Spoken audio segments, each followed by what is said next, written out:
Bonjour à toutes et à tous, amis auditeurs, fidèles du Corbeau News Centrafrique. Gisèle Moloma vous retrouve aujourd'hui pour un décryptage bouillant, une actualité qui fait trembler les murs de Bangui. Accrochez-vous car l'heure est grave.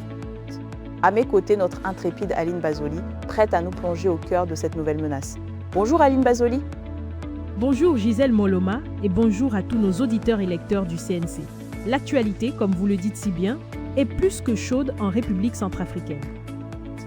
Une nouvelle fois, notre pays est au bord du gouffre. Aline Bazoli, on nous parle d'une coalition qui menace carrément de marcher sur Bangui.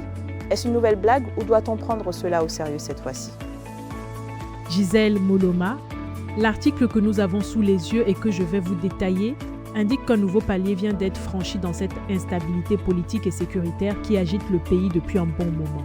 Une nouvelle alliance de groupes armés a fait son apparition suite à l'attaque du 30 juin dernier contre la ville d'Amdafok, une localité située à une 60aine de kilomètres de Birao, près de la frontière soudanaise. Les rebelles y ont pris position. Ah, le fameux désordre. Et comme par hasard, ce désordre, c'est toujours le même qui le crée, n'est-ce pas?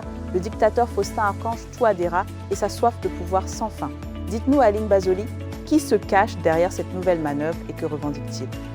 Exactement. Gisèle Moloma, c'est bien dans ce chaos, ce désordre directement généré par le dictateur Faustin Archange Touadéra lui-même, que dans un document officiel daté du 1er juillet 2026, une entité se faisant appeler la Coalition centrafricaine pour le redressement, la CCR, annonce sans détour son intention d'initier une opération militaire majeure contre la capitale. Ce texte, signé par son coordonnateur général, un certain monsieur Mavode Serge Katanga, marque le coup d'envoi d'une tentative de déstabilisation directe des institutions actuelles, celle-là même issue du troisième mandat de Baba Congo-Boro. Le troisième mandat de Baba Congo-Boro, une formule qui en dit long sur la légitimité de ce régime. Donc ils ne plaisantent pas, ils veulent vraiment en découdre. Et comment s'adressent-ils à la population, aux forces armées? Quelle est leur stratégie pour faire pression? Ah, Gisèle Moloma, leur message est tout sauf humoristique. L'organisation rebelle cherche à asseoir son autorité et utilise un langage particulièrement impératif pour dicter la ligne de conduite pour les jours à venir. La coalition centrafricaine pour le redressement lance une injonction directe aux civils, je cite « Nous vous invitons instamment à faire des réserves de nourriture, d'eau et de produits de première nécessité pour les prochains jours. » Fin de citation. Faire des réserves de nourriture et d'eau, c'est donc un message clair de blocus ou de combat urbain à venir. Il ne vise pas seulement un changement de régime, mais aussi l'expulsion des Russes, n'est-ce pas? C'est une attaque directe contre la mainmise de l'empereur Faustin Archange, Touadéra sur le pays. Absolument, Gisèle Moloma. Cette consigne, c'est une véritable tentative d'intimidation psychologique.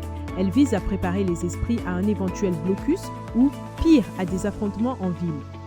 L'organisation cherche clairement à affaiblir l'autorité de l'État en annonçant que toutes leurs dispositions logistiques et militaires sont prêtes pour renverser l'empereur Faustin Archange Touadéra et forcer les troupes bilatérales russes à quitter notre sol. Renverser l'empereur, chasser les Russes, c'est une déclaration de guerre en bonne et due forme. Aline Bazoli, mais au-delà de la population, qu'en est-il des forces armées centrafricaines? Les FACA sont-elles aussi ciblées par cet ultimatum? Oui, Gisèle Moloma, la CCR va encore plus loin. Au-delà des pressions exercées sur les civils, elle essaie de cliver l'appareil sécuritaire de l'État. Elle s'adresse directement aux forces armées centrafricaines, les FACA, les appelant à rompre leur allégeance envers le gouvernement en place. Le groupe demande aux soldats de les rejoindre au moment opportun, avec l'objectif de provoquer un effondrement interne des forces régulières. Un appel à la trahison, ni plus ni moins. C'est audacieux, voire désespéré de leur part. Mais cela montre à quel point la situation est instable. Quelles sont les conséquences de cette annonce pour le pays? Le dictateur Faustin Archange Touadéra peut-il ignorer une telle menace? Bien que leur communiqué tente de rassurer les représentations diplomatiques étrangères et les opérateurs économiques, cette annonce d'une marche sur Bangui replonge notre pays dans une phase de grande incertitude. La manière dont les autorités gouvernementales réagiront et la position réelle de l'armée sur le terrain détermineront l'issue de cette confrontation.